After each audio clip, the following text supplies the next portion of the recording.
কর মালিক ভিক্ষা দিয়া বিদায় কর আমার ঘরে মালিক রে খুদাই ভিখারি মরলে কলঙ্ক তোর আমার ঘরের মালিক রে খুদাই ভিখারি মরলে কলঙ্ক তোর আরে ভিখারি দুয়ারে দাঁড়া ভিক্ষা দিয়া বিদায় কর মালিক ভিক্ষা দিয়া বিদায় কর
যার কাছে যাই বলে রে সরস বলে রে এই অভাগী যার কাছে যাই বলে রে সরস বলে রে সরস আল কোরআনে প্রমাণ দিছ কেউ নাই তোমার পর মালিক আল কোরআনে প্রমাণ দিছ ফকির বাড়ি 35 কিলোমিটার। আচ্ছা, আমি যখন বাড়ি থেকে রওনা করছিলাম, এই 0 পয়েন্ট থেকে যখন রওনা করলাম তখন এই দূরত্ব কতটুকু ছিল? 35 কিলোমিটার। যত পথ আমি অ্যাডভান্স হয়েছি, অগ্রসর হয়েছি, তত আমার মাইলের সংখ্যা কমছে না বাড়ছে? কমছে। আমি যখন সাভারে চলে এলাম, এখন আমি 0 পয়েন্ট থেকে সাভার 35 কিলোমিটার, এখন আমি আর 35 কিলোমিটার দূরে নই, আমি এখন গন্তব্যে চলে এসেছি। এখন এই জায়গা এবং আমার অবস্থান 0-তে চলে আসছে, সংখ্যা মাইনাস হয়ে গেছে। তাই ভক্ত বান্দার যে সত্তা, এই সত্তাটাকে রূপান্তরিত যে করতে পারে পেরেছে, তার মুখে গানটি সমাবর্তন করে যে তুমি যাহা করাও তাহাই করি, কইল ক্ষমা হইলে ভুল, আমি তোমার খেলারই পুতুল। 0-তে আসতে হবে, সংখ্যায় থাকলে হবে না, 0-তে আসতে হবে। আর 0-তে যে আসতে পারে তার মুখে এই গান শোভা পায়। একসময় যদি চুরি ঘুরে কয় যে তুমি যে আহ করো তাহাই করি, এই চুরি তুমি করাইছো, তুমি ডাকাতি করাইছো, এটা 0 পয়েন্টে আসার কথা না, এটা হলো ফাও। এই ফাও দিয়ে কখনো বাউ করা যাবে না। বাউ করতে হলে তোমাকে আগে শূন্য হতে হবে, 0 হতে হবে। রাখলাম একটা গান আগে করে দেখি, এবারে চলে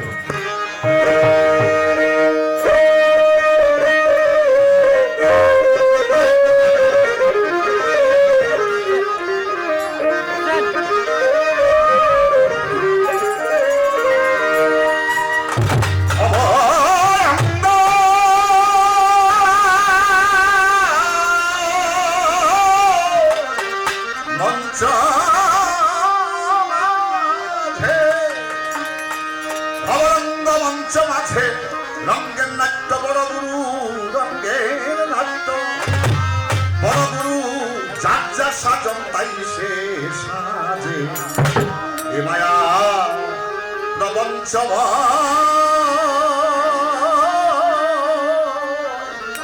এ মায়া প্রবঞ্চ। আচ্ছা বাদান, এটা তো জানুয়ারি মাস, আজকে 2 তারিখ, তাই? ডিসেম্বর চলে গেছে। এই ডিসেম্বরের 16 তারিখ হচ্ছে আমাদের মহান বিজয় দিবস। এই দিবসটি আমরা জাতি ধর্ম নির্বিশেষে, দলমত নির্বিশেষে উদযাপন করি, নাকি? আচ্ছা, এই 16ই ডিসেম্বর আমরা যে স্কুলে কলেজে পড়াশোনা করেছি সেখানে প্রতি বছর বিজয় দিবস উপলক্ষে একটা যাত্রাপালা আমরা করতাম। তো যাত্রাপালা করতাম, তো আমাদের স্কুলে যে বাংলা বিভাগের হেড বা কলেজের তিনি প্লেয়ার নির্বাচন করতেন কারে দিয়ে কোন অভিনয়টা ভালো হবে। তো একজন দরিদ্র কৃষকের ছেলে কিন্তু লেখাপড়ায় ভালো, দেখতেও সুন্দর, তার বাচন ভঙ্গি খুব সুন্দর। তাকে বললেন, বাবা তরে নবাব সিরাজদৌল্লা বানাবো। তো ঠিক আছে স্যার। আর একজন ধনীর ছেলে কিন্তু কথাবার্তা ভালো না, এটা 3 পরীক্ষার মধ্যে 6 পরীক্ষায় ফেল করে, হ্যাঁ খুব ভালো ছাত্র। তো স্যার আমিও টাকা চান্দা দেবো, আমার একটা অভিনয় দিয়ে। তো যিনি ডাইরেক্টর হ্যাঁ কয়, তোদের তো অভিনয় হইব না, 500 টাকা যখন দিছ তোদের তো একটা রুল দিতে হইব। কি রুল? কয় তুই চাকরের অভিনয় করবি, জাহাপনা আগে হাজির, এইটাই তার অভিনয়। তো চিন্তা করছি আমি কথা কইতে পারি না, বার্তা নষ্ট করি, আমার যে একটা অভিনয় দিছে করি, 500 টাকা দিছি যখন লইছে চাকরের অভিনয়। একজন দুষ্ট প্রকৃতির ছেলে সারাক্ষণ তিনি দুষ্টামি করে, ওরে খোঁজা মারে, ওরে চিমটি কাটে, ওর বইয়ের পাতা ছিঁড়ে, যা মন চায় তাই করে। মাস্টার মারতে মারতে ত্যাক্ত বিরক্ত হয়েছে, কয় স্যার আমি একটা অভিনয় করব। কয় শয়তানের তো শয়তানের পাত দেওয়া দরকার। পরে পার দিছে মির্জাফর আলী খান। তো কেউ হয়েছে রায়দুল্লভ, কেউ হয়েছে জগৎ শেখ, কেউ হয়েছে উমেশাদ, কেউ হয়েছে মির্জাফর আলী খান, কেউ হয়েছেন নবাব সিরাজদৌল্লা। অভিনয় শুরু হয়ে গেছে, যাত্রাপালা শুরু হচ্ছে। এখন যে দরিদ্র কৃষকের ছেলে ভালো ছাত্র, দেখতে সুন্দর, বাচনভঙ্গি ভালো, সে যদি মনে মনে চিন্তা করে আমার বাবাই দিন মজুরি কাম কইরা খায়, আমি গরিবের ছেলে, যে জরির জামা যে তাজ মাথায় পড়াইছে আমার পক্ষে কি সম্ভব?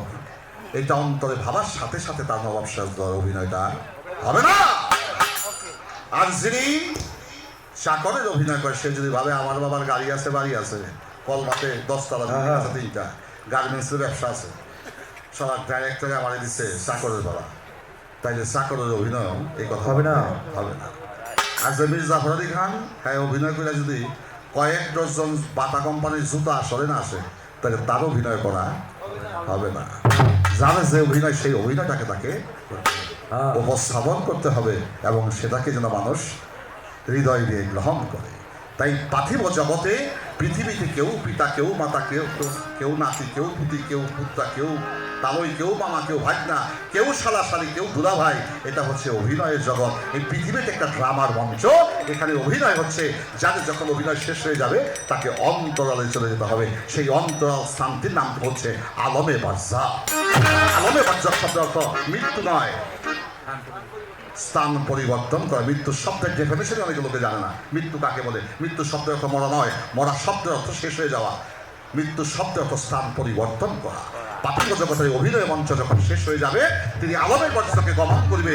আলম শব্দের অর্থ হচ্ছে সৃষ্টি, বর্জক মানি ধ্যান। ওই জগতে যে তোমাকে ধ্যানস্থ থাকতে হবে।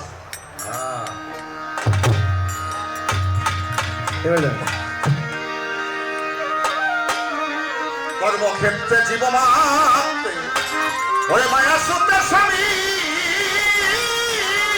দেখা, কেহ পুত্র, কেহ মিত্র, কেহ ভাঞ্জা, কেহ ভ্রাতা, কেউ বা সে যে এসেছে, কেউ বা স্নেহ মহিমা, কেউ বা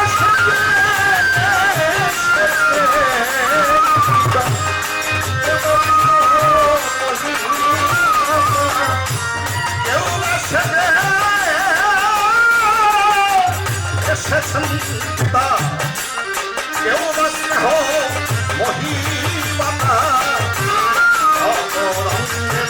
অভিনেতা সাথী আছেন বাজান কই মায়া প্রবঞ্চ, মায়া প্রবঞ্চ করে ভব মাঝে ভব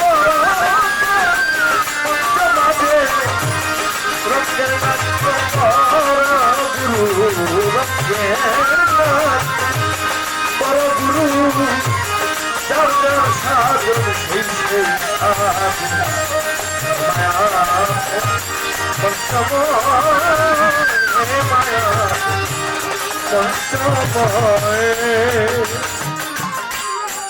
যার যখন হোক শান্ত এই ভবরঙ্গের অভিনয়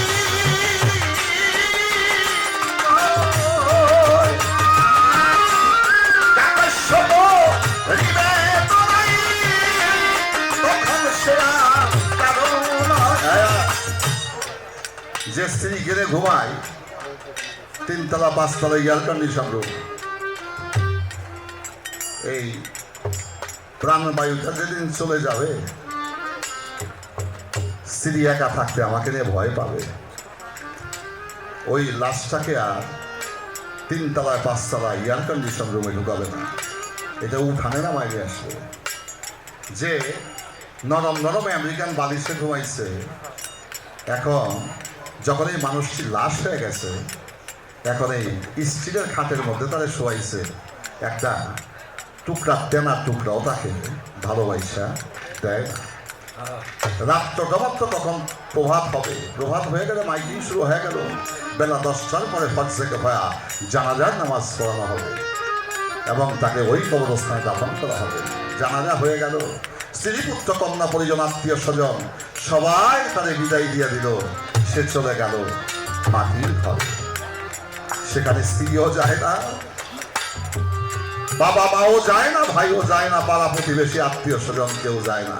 রামপ্রসাদ এখানে বলেছে, মা আমার সাত না মিটিল, আশা না ভুলিল, সকলই ফুরাই যায় বা জনমের তরে ডাকিব বা তরে কোলে তুলে নিতে যায় বাবা গো। পৃথিবীর সবাই আমাকে পর করে দিল, মা তুই সন্তানকে পর করিস না, তোর মুখের মধ্যে আমাকে একটু জানা দে।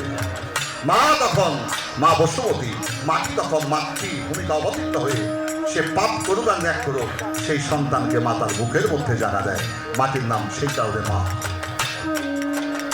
তাই বাজা যখন হোক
আমাদের রজবগঞ্জ সাহ গতকালকে কোথায় গান গেছে জানি না, 10টা বাজে বাসায় গেছে, পরে বৌমা কয় মাছ তরকারি শেষ, বাজারে যান।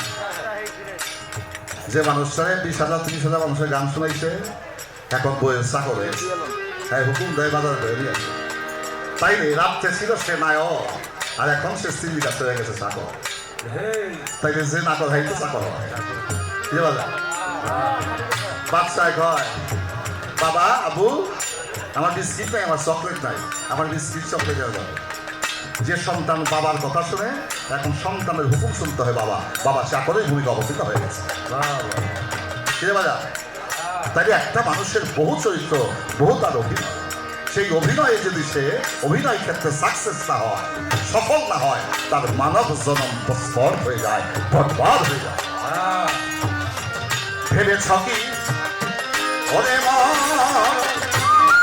এইভাবে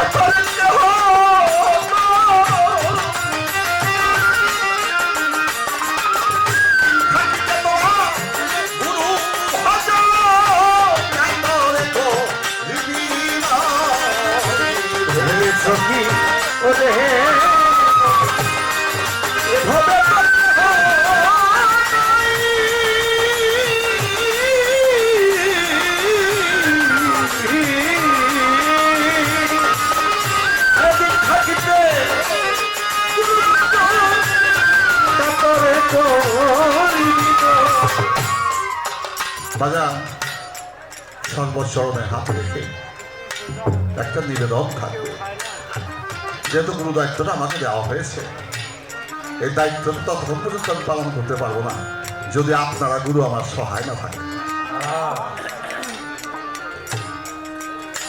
বাজান বিষয়টা দাঁড়ালো এই যে আপনারা আমাকে ভালোবাসেন, গান শোনেন, স্নেহ করেন, মায়া মমতা করেন, আশীর্বাদ করেন। আমি যত কোটি টাকা সম্পত্তি করি না কেন, এই সম্পত্তির মালিক কিন্তু আপনারা কেউ হবেন না। কে হবেন? আপনারা আমার কেউ ওয়ারিশা নয়। কিন্তু যাদের জন্য মাথার ঘাম পায়ে ফেলে রক্তকে পানি করে, আমি সত্যকে মিথ্যা করে, মিথ্যাকে সত্য করে, আপনকে পর করে, পরকে আপন করে, ঘরকে বন করে, বনকে ঘর করে আমি সাজিয়েছি সোনার সংসার, তারাই একে একে সবাই আমাকে ভুলে যাবে। যাবে না? তারা দাবি করবে আমি এই দোকানের মালিক, ওই সম্পত্তির মালিক, ওই তিনতলা বিল্ডিংয়ের মালিক আমি, ওই গাড়ির মালিক আমি। কিন্তু আপনারা কখনো মালিকানা দাবি করতে যাবেন না, কারণ আপনাদের ভালোবাসাটা হলো নিঃস্বার্থ ভালোবাসা। তাই গুরু এবং শিষ্যের যে ভালোবাসা, এই ভালোবাসাটার মধ্যে কোনো স্বার্থ না, এটা নিঃস্বার্থ ভালোবাসা, এটা নিত্য প্রেম, সত্য প্রেম, এটা পবিত্র প্রেম। এর উপরে কি পবিত্র হতে পারে না? ভালো লাগে তাই ভালোবাসি, ভালো লাগে তাই তোমাকে সাথী, তোমাকে ডাকি। তাই বাজার এই রিলেশন, এই সম্পর্কই হলো চিরস্থায়ী, আর পার্থিব জগতের সম্পর্ক হলো মিথ্যা। এই সত্য মিথ্যাকে জাজমেন্ট করে ধারণ করতে হবে কোনটি সত্য, কোনটি মিথ্যা। ভেবেছ কি ওরে ভক্ত, এইভাবে করে কেহ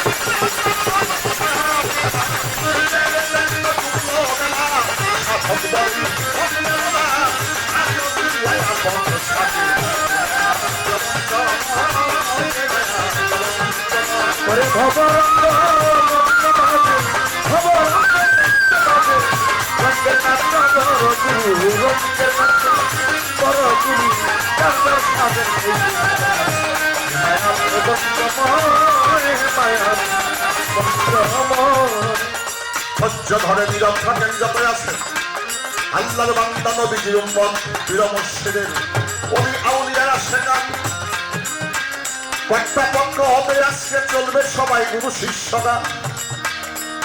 রজব দেওয়ান সাহেব শিষ্যের ভূমিকায় অবতীর্ণ হয়ে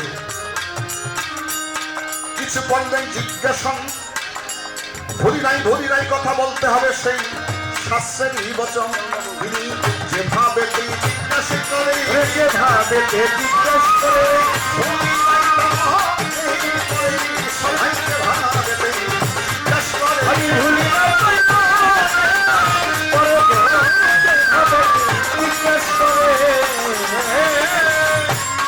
গান শুনলাম একটি চমৎকার মাতাল কবি রাজ্জাক দেওয়ান সাহেব।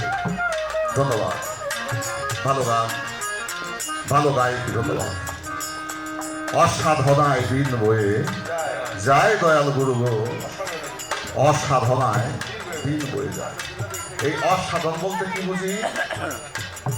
যে আমার সাধন ভোজন হলো না, এই অসাধনে আমার দিনের দিন বয়ে যাচ্ছে।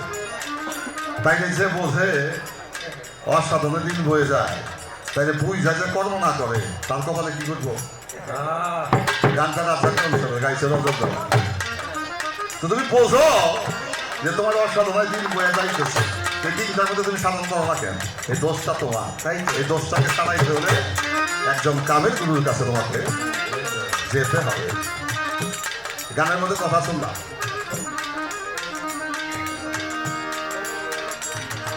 ভ্রমণ করে লক্ষ জনী, শাস্ত্র ভেদে কত শুনি, ভ্রমণ করে লক্ষ জনী, তারপরে আমি মানব জনম পাই। আগেই বোঝা গেছে। শ্রীকৃষ্ণকে জিজ্ঞাসা করছে কৃষ্ণরূপ কি, প্রতি উত্তরে মারা গেল খরগোশ, তারপরে মারা গেল গাভীর বাচ্চা, তারপরে মানুষের বাচ্চা যখন হইল তখন প্রশ্ন করা হলো কৃষ্ণ কে, কৃষ্ণ কি?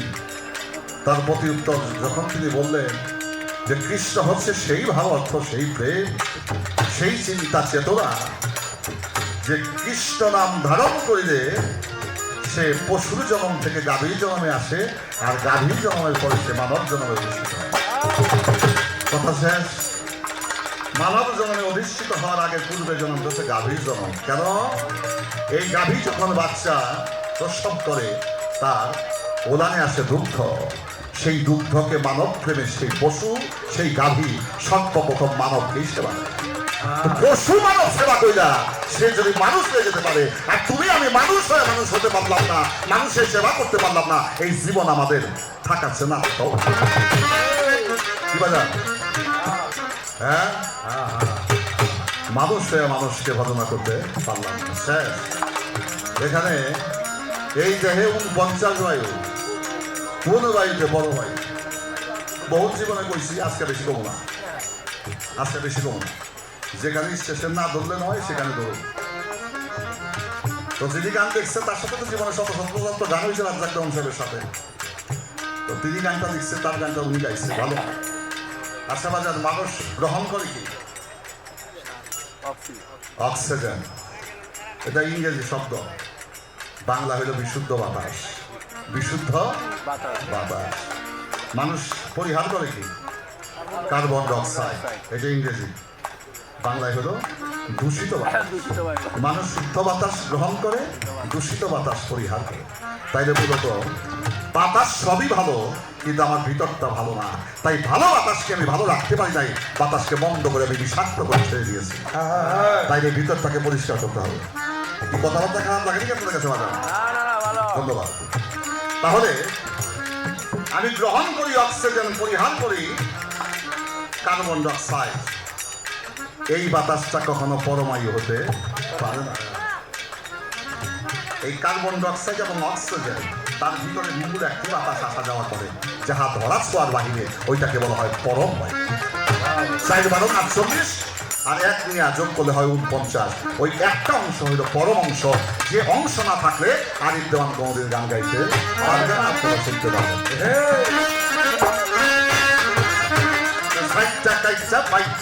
একটা ব্যবস্থা করছি, অনেক কথা বলার ছিল। মাইকটা দেহ রসের হাত, 72,000 নারী বলো নাই আমার, কোন নারী কিবা আহার করে গুরুদেব শুধাবে আমার, যেভাবে তার জিজ্ঞাসা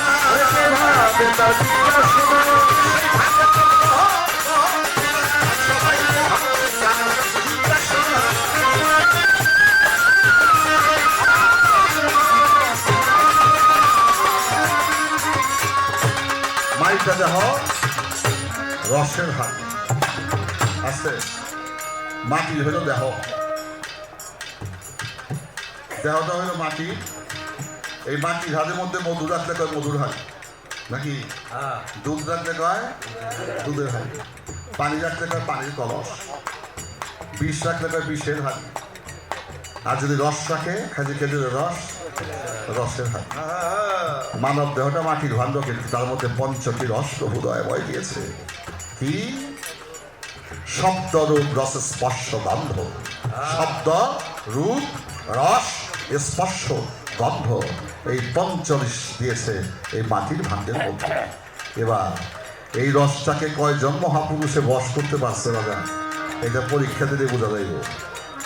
বৃষ্টি যখন নামছিল অনেকে কয় যে আমাদের মেঘে বিজন লাগবে, আর যে প্রেমিক কয় না আইসি মেঘে ভিজি ভিজি সকালবেলায় যাবে। তাহলে কোন প্রেমটা হালকা, কোন প্রেমটা বাড়ি, এটা আমার আর বুঝতে বাকি নাই।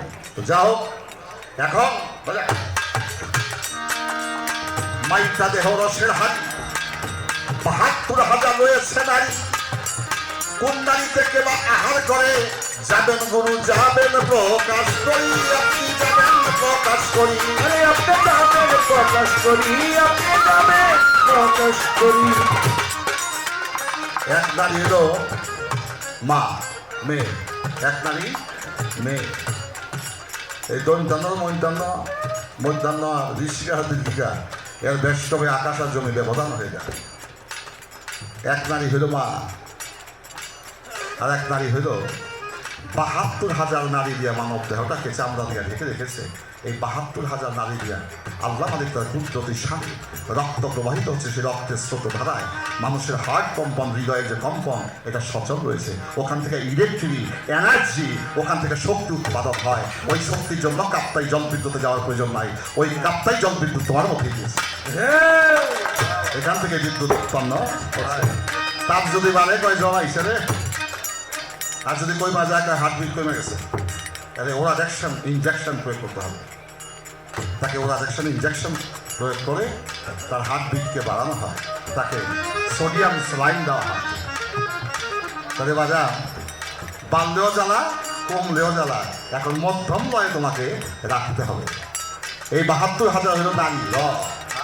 এবার সেই নারীর মধ্যে 2টা নারী প্রধান, একটা হলো সুমতি, একটা হলো কুমতি। সুমতি আর কুমতি, সুমতি থেকে সুবুদ্ধি, আর কুমতি থেকে হয় পালপা যখন গাছের কিনারে গাছ বলছে, পালপা যখন পাকছে রাখতে কেউ নাই লইয়া লজাইয়া। সুমতি কয় না রে, যে লাগাইছে তারে না কয়ে নেওয়াটা অপরাধ। কুমতি কয় কোনো মানুষ ডাইনিয়া নয়, বায়ও নেই, 10 মিনিট যাইয়া। তা কুমতিতে কুমন্ত্রণা আর সুমতিতে সাধু মন্ত্রণা, যে তুমি অন্যের মালকে না বলে ধরিও না। এই দেহে এক মরাই আছে, মরা খাইয়া মরা বাঁচে। এই কথাটাই আমার কাছে জিজ্ঞাসা করেছে আমার রাজ্য ভগবান। বলবো বলবো বলবো সেটাই আমি মরার অভিধান, মরার অভিধান বলবো।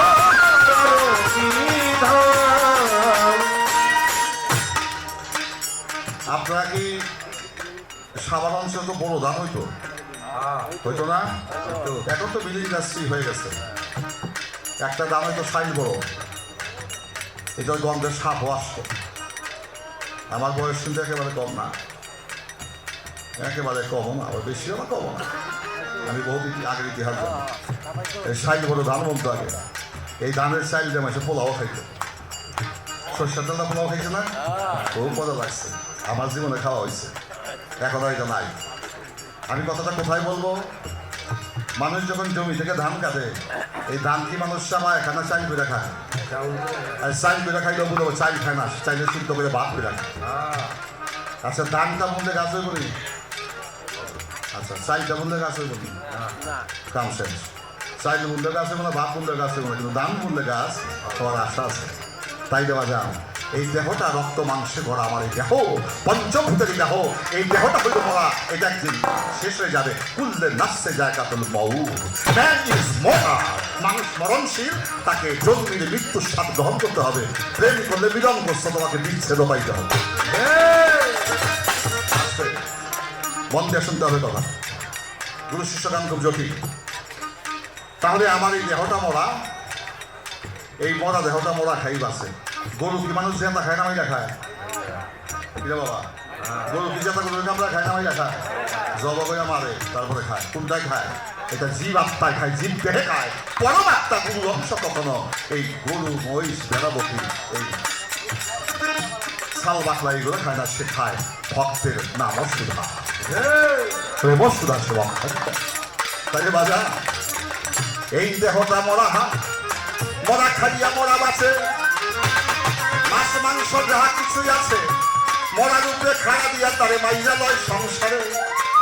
হায় হায়, জেতা ফলটারে আইনা কি সুন্দর আপেলটা দেখতে, জাবাইতে জাবাইতে হালুয়া বানায় তারপরে উদরস্থ করে। দামতে করে চাই, চাইতে গরম বাড়িতে সিদ্ধ করে বানায় ভাত, ভাতের সেই মাইঠা ওটারে দলা বানায় বানায় মুখে দিয়ে দাঁতে আবার তখন চাবায়। চাবাই যখন একদম ফিনিশ হয়ে যায়, বালতির মতো হয়ে যায়, তখন ধাক্কা দিয়া ভিতরে আরে মরার উপরে খাড়া দিয়া মরাটাই খায়। আল্লাহ বলেছেন, হে জীব সত্তা, হে ভক্ত সত্তা, তোমার এই মোটা দেহটা মাছ মাংস খায় বিশাল দেহের অধিকারী হয়েছ, এই দেহটা আমার কাছে আসবে না। তুমি দামি দামি পোশাক পরিচ্ছদ পরিধান করেছো, এই পোশাকও আমার কাছে আসবে না। আমার কাছে আসবে তোমার ভক্ত চিত্ত হৃদয়টুকু, এই হৃদয়টুকু কিন্তু কতটুকু ভালো করতে পেরেছি বাবা, এটা নিজেকে প্রশ্ন করে তার জবাব চলে আসবে। এই পর্যন্ত মোটামুটি রাখি আবার অপেক্ষাতে থাকবো আমি পুনরায় কি করে জিজ্ঞাসা বাজান যার যখন হইবে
একমাত্র তুই নয়নের জল ছাড়া গুরুকে দেওয়ার আর কিছুই নাই ভক্ত।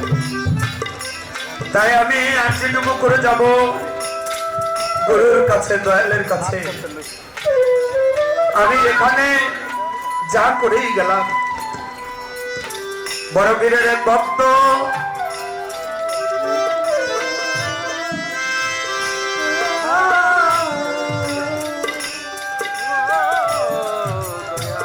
বড়বীরের এক ভক্ত ডাক দিয়ে বলে, গুরু বাজার, আমি সারা জীবন আপনার ঘোড়ার ঘাস কেটে গেলাম, আমি তো জীবনে কোনো কিছুই শিখলাম না। কিসের জন্য আসলাম, কেন আসলাম, কোথায় যাব আবার? আমাকে কবরে যখন রাখানো হবে, আমাকে দুই ফেরেশতা জিজ্ঞেস করবে, আমি কি জবাব দিব? আমার কোনো কিছুই শিক্ষা হলো না। সেদিন বড়বীর আব্দুল কাদের জিলানী বলেছিল, বাজার, তোকে দুই ফেরেশতা যখন প্রশ্ন করবে, তুই শুধু গুরু নামটা স্মরণ রাখিস, আর কিছু লাগবে না। তাই বাবা, একজন ভক্তের আর কি করণীয়? এক গুরু ভক্তকে ডাক দিয়ে বলে, পরীক্ষার জন্য আমার জন্য অধম ধরে নিয়া, একজন নিকৃষ্ট অধম ধরে নিয়া। শিষ্য রাস্তা দিয়ে হাটে, অধম কোথায় পাই? একটি লাল কুকুর হেঁটে যায়। কুকুরটাকে ডাক দিয়ে রে কয়, ওরে কুকুর, তুই হইলি অধম, আমার দয়ালের কাছে যাইতে হবে, তুই অনেক নরধম। কুকুরে ডাক দিয়া কয়, ওরে বাজান, আমি তোমারে জানাই, আমি কিভাবে অধম হইলাম, আমায় খুলে বলো। আমায় সন্ধ্যার সময় একটু ভাতের মার দিয়া আমাকে দেও না ছাড়িয়া, আমি সারা রাত্রতেই পাহারা তোমার বাড়ি ঘুরিয়া। আমি অধম নাকি তুমি অধম? ভক্ত ভাবলেন, এই কুকুর কখনো অধম হইতে পারে না। হাঁটতে হাঁটতে সামনে গেছে, দেখে কতগুলি পায়খানা ময়লা পড়ে আছে। ময়লাগুলিকে একটা রুমালের মধ্যে নিয়ে বেঁধে মাথায় করে নিয়ে যাচ্ছে, বলে এইগুলি নিকৃষ্ট, অধম ছাড়া আর হতে পারে না। ময়লা নিয়ে বাড়ির দিকে যাচ্ছে, ময়লা থেকে জবান এসে গেছে, ভাই আমারে কোথায় নাও? বলে, তুমি অধম, নিকৃষ্ট। বলে, আমি কিভাবে অধম হলাম, আমি কিভাবে নিকৃষ্ট হলাম? গতকালকে আমি মুদি দোকানের ছিলাম, 150 টাকা পোলার চাই, আমি ছিলাম 600 টাকার মুরগি। তোর মতো ভক্ত মুখ দিয়ে খেয়ে আমাকে এখানে ফেলে গেছে। আমি অধম না তুই অধম? দৌড় দিয়ে ময়লা ফেলে বাজারের কাছে গিয়ে বলে, বাজার,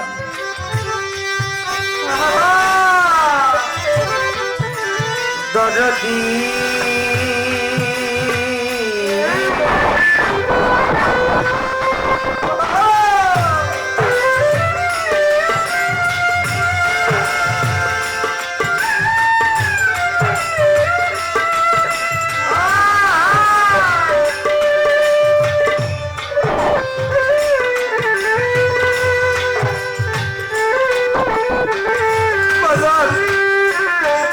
আমি সারা অধম খুঁজে পাইলাম তো,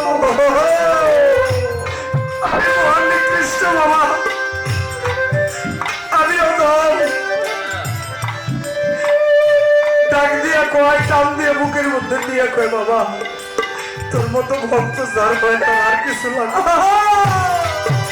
ভক্ত ডাক দিয়ে বলে, বাজার, আপনার এই বাড়ি থেকে কবে যাবেন, আবার কবে চরণ ধরি আমার বাড়িতে দিবেন? গুরু ডাক দিয়ে বলে, বাজার, তুই যেদিন সর্বহারা হবি, তুই যেদিন নিঃস্ব হবি, সেদিন তুই আমার দর্শন পাবি।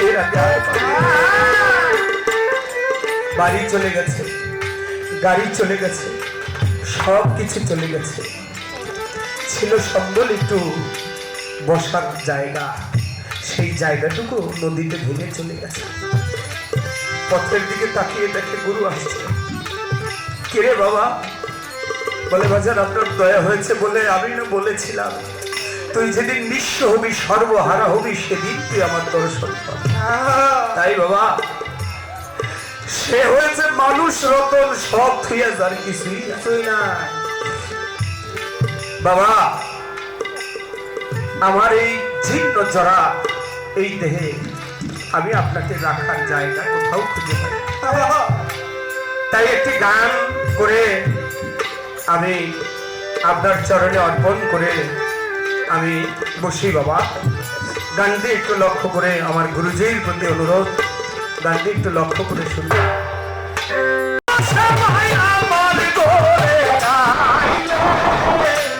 আমি তোমায় করবো সেবায় আমার ঘরে আইলে,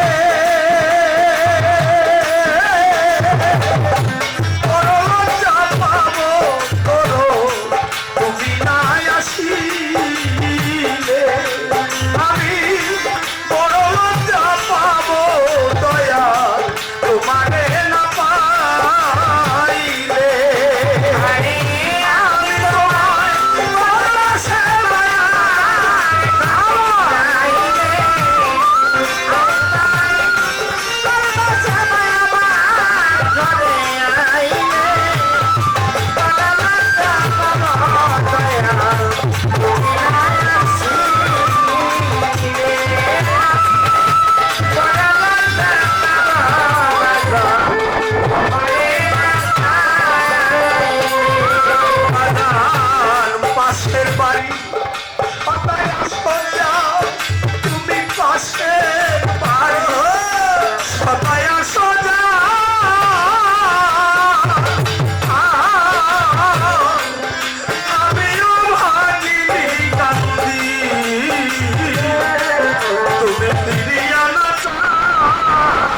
একটি আমার ভিতরের একটি ভাব যদি প্রকাশ না করে যাই, তাহলে এখানে অনেক গুরুজন লোক, তাদের পিছনে অনেক ভক্ত। আমি খাজা বাবার দরবারে যাই, আপনাদের আশীর্বাদে প্রতি বছর 3 বার 4 বার খাজা বাবা নেয়। গত বছরের আগের বছর বলে আসছি, বাজান আমার টাকা পয়সার দরকার নাই, অত অর্থবিত্তের দরকার নাই, আমি অনেক বড় শিল্পী যেন না হই, বড় গায়ক হইলে আমি তোমার ভুলতেও পারি, আমি শুধু যেন প্রতি বছর এসে তোমার চরণে একটু ধুল আমি নিয়ে যেতে পারি। 7 দিন 15 দিন থাকার পরে ভারতের অবস্থা বর্তমানে আপনারা জানেন, অনেকটা মুসলমানের উপরে অনেক দিচ্ছে, আমাদের বাঙালিদের উপরে। তো গত বছর বলে আসছি যে আমি তো অনেকবার আসছি বাজান, এইবার আপনি একটু দয়া করে আসি, আমি বার আসবো না। কিছুদিন আগে আমি এমন আনমনা পাগল হয়ে গেছি, আমার সাথে তেমন টাকাও ছিল না। আমি একটি জায়গা নিয়েছি, নিতে গিয়ে আমার বাবা এচাহাব দলের গান আপনারা অনেকেই শুনেছেন, আমার বাজান বসে আছে, তাকে অনেকদিন থেকে চিনি, অনেক চেনা মুখ এখানে এচাহাব দেওয়ান। তার সাথে আমার বাবার সাথে এই এলাকায় বহুত আসছি, আমি ছোটবেলায় দুহারি করছি। আমার বাজার যাওয়ার 1 সপ্তাহ আগে বলে গেছে, ও আগামী বৃহস্পতিবার আমি আমার শফি মাওলার বাড়িতে যাব। আমার বাবার দয়াল ছিল শফিউল হোসেন মাইজ ভান্ডারী, তার রোজাটা তিনি নিজেই করে 1 সপ্তাহ আগেই বলল। আমি কথাটা আমলে নিলাম না, অল্প বয়স, ততটা ভিতরে ভাবিনি কথাটা। পরের দিন বৃহস্পতিবার 21শে জানুয়ারি, এই আসছে 21শে জানুয়ারি, আমার ওদিন কোনো গান নেই, কোনো বায়না নেই, কেউ কোনো ফোনও করে নেই যে আপনার খালি আছে। আগে পরে সিরিয়ালে গান, কিন্তু ওই দিন কোনো গান নেই আমার। রাত্র 8টা বাজে আমাকে ফোন দিয়েছে, বাবা তুমি কোথায়? আমি বললাম, বাবা আমি তো আসি ক্লাবে। বলে তাড়াতাড়ি চলে আসো, আমার সময় হয়ে গেছে। বাড়িতে গেছি, গিয়ে দেখি বসে বসে সবজি যাপনা করছে। আমি বললাম, বাজান আপনি এত রাতের বাড়িতে যাবেন? আমি ভাবছি দেশের বাড়িতে যাবো। বাবা তোর প্রতি আরেকটা ওসিয়ত বলতে আমার খেয়াল ছিল না, আমি মরার পরে, আমি দেহটা ত্যাগ করার পরে আমার গোসল দিবি না। আমি বললাম, কেন বাবা? আপনাকে গোসল দিব না কেন? বলে, বাবা আমার গোসলটা আমি নিজেই করে যাব, আমার এই দেহটা আর কাউকে দেখাবি। আমি যেই পোশাকে যাব ওই পোশাকে নিয়েই আমাকে খালি রেখে আমার জানাজা হবে একটা শালি হওয়ার দরকার। আমি তখনও আমলে নিচ্ছি না। 3টার সময়, রাত্র 3টার সময় আমি বাবার সামনে বসা, আমাকে বলছে তুমি চলে যাও আমার সামনে থেকে। আমি, কেন বাবা? তুমি থাকলে আমি যেতে পারবো না।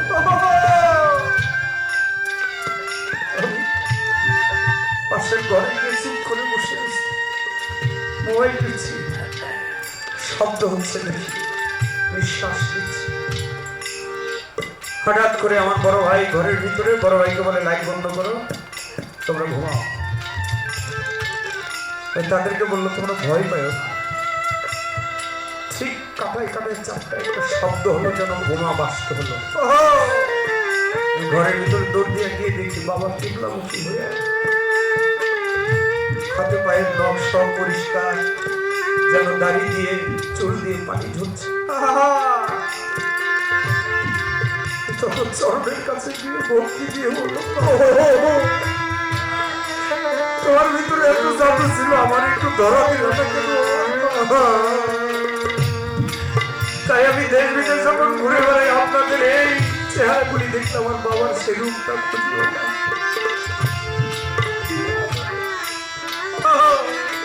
তাই বাজান আপনি বলেছেন ওই স্বরূপের রূপটার সাথে একবার রূপ মিশাও। বাবা খারাপ লাগেনি আপনার কাছে? বাবা বেয়ার হয়ে গেলেন না বাবা। আমি এই মানুষগুলির স্টেজ সারা বছরই গান গাই আমরা, আরিফজন সাহেব গান গায়। একটা সময় টাকার পিছনে দৌড়াইছি অনেক, এখন কি টাকা নেই না নেই, কিন্তু হৃদয়ের একটা খোরাকের প্রয়োজন আছে নিজেদের। আজকে আপনাদের সামনে যে দয়াল বসে আছে শামসুল হক সাহেব, তিনি আমাদের বাংলাদেশ জাতীয় বাউল সমিতি ফাউন্ডেশনের শিল্পী ছিলেন, সদস্য ছিলেন। তার সাথে অনেক আমাদের মিরপুরের মাঝারে দেখা। বাবা ওই রূপটার সাথে আমি মিশবো কি করে? আপনারা জানেন সবাই, খাজা বাবার দরবারে যদি কেউ প্রথম যাইতে হয়, খাজা বলেছে খবরদার আমার মাজারে কেউ আসবে না আমার ভক্তের মাজার জিয়ারত না করে। খাজা বাবার ভক্ত হলো কুতুবউদ্দিন বখতিয়ার কাকি। কুতুবউদ্দিন বখতিয়ার কাকি বলেছে বাবা খবরদার আমার মাজারে কেউ আসবে না আমার ভক্তের মাজার জিয়ারত না করে। কুতুব বাবা দরবার হলো পাকিস্তানে, কুতুব এই শেখ ফরিদ আউলিয়ার মাজার হলো পাকিস্তানে। বাজান আপনি একটু বলেন, আমি ভিসা করে গেলাম ভারতে, ভারতে শেখ ফরিদ বাবা আবার বলছে যে আমার মাজারে আসার আগে আমার ভক্ত নিজামুদ্দিনের মাজার জিয়ারত করে আমার দরবারে। নিজামুদ্দিনের মাজার দিল্লি, নিজামুদ্দিন বাবা বলছে আমার মাজারে আসার আগে আমার ভক্ত আমির খসরুর মাজার না হয়ে আমার দরবারে কেউ আসবে না। বাবা আমি আমির খসরু গেলাম, নিজামুদ্দিন আউলিয়া গেলাম, তো নিজাম বাবার গুরু শেখ ফরিদ আমি তার দরবারে যাবো কি না? এখানে শেখ ফরিদ আউলিয়ার এই কথাটা আমার খাজা বাবা তিনি বলে গেছে, শেখ ফরিদের দরবারে যাইতে হবে না, তোমরা এই ভারতের ভিতরেই একটি কাজ করলে তোমরা শেখ ফরিদের দর্শন স্বয়ং পাবে।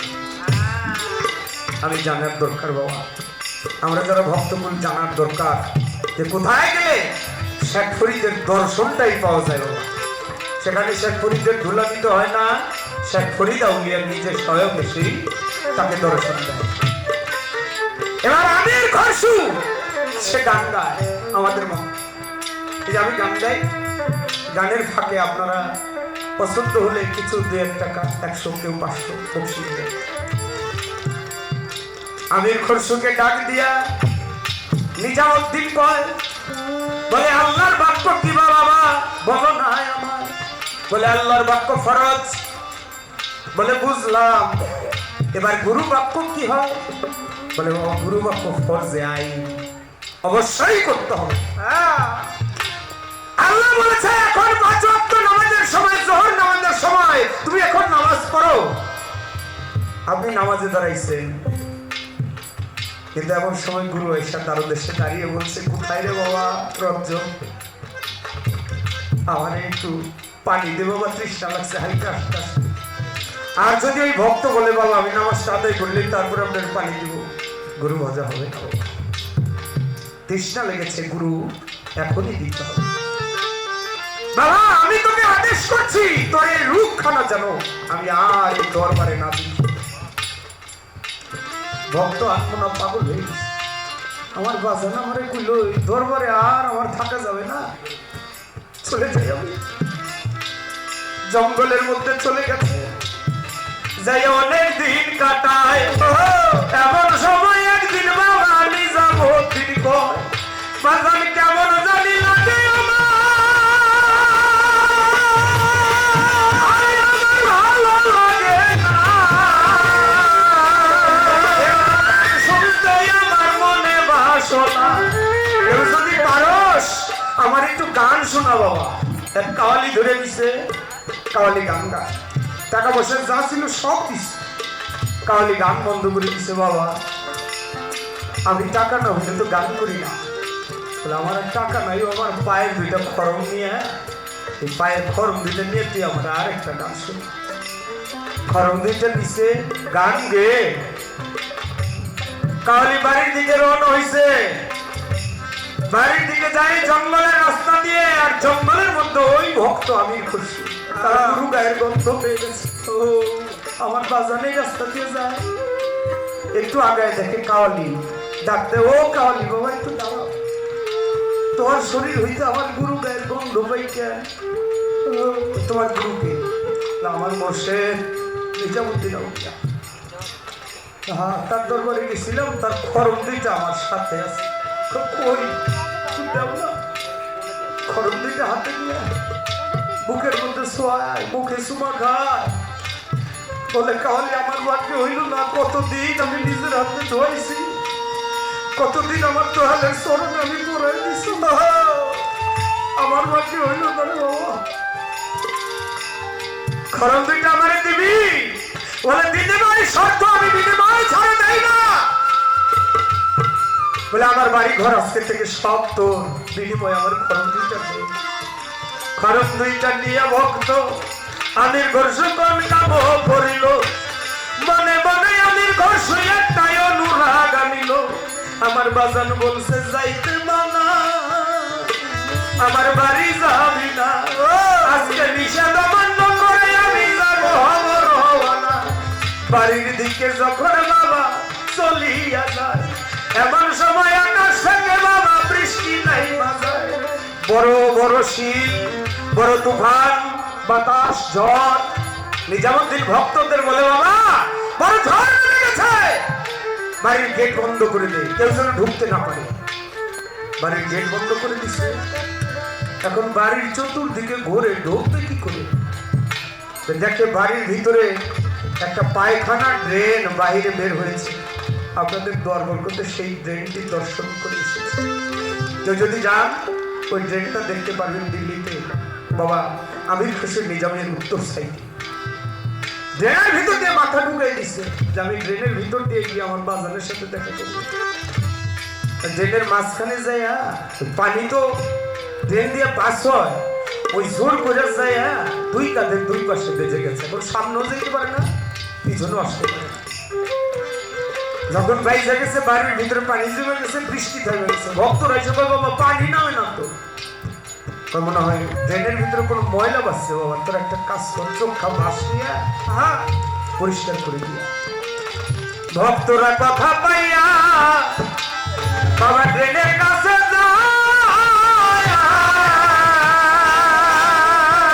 একটা বাস নিয়ে যখন ড্রেনে ঢুকা, ড্রেনের ভিতরে গুতা মারে। প্রথম একটা যখন গুতা মারে, গুতাটা পরে গিয়ে আমি খুশি বুকের উপরে, বুকটা ফেটে চৌচির হয়ে যায়।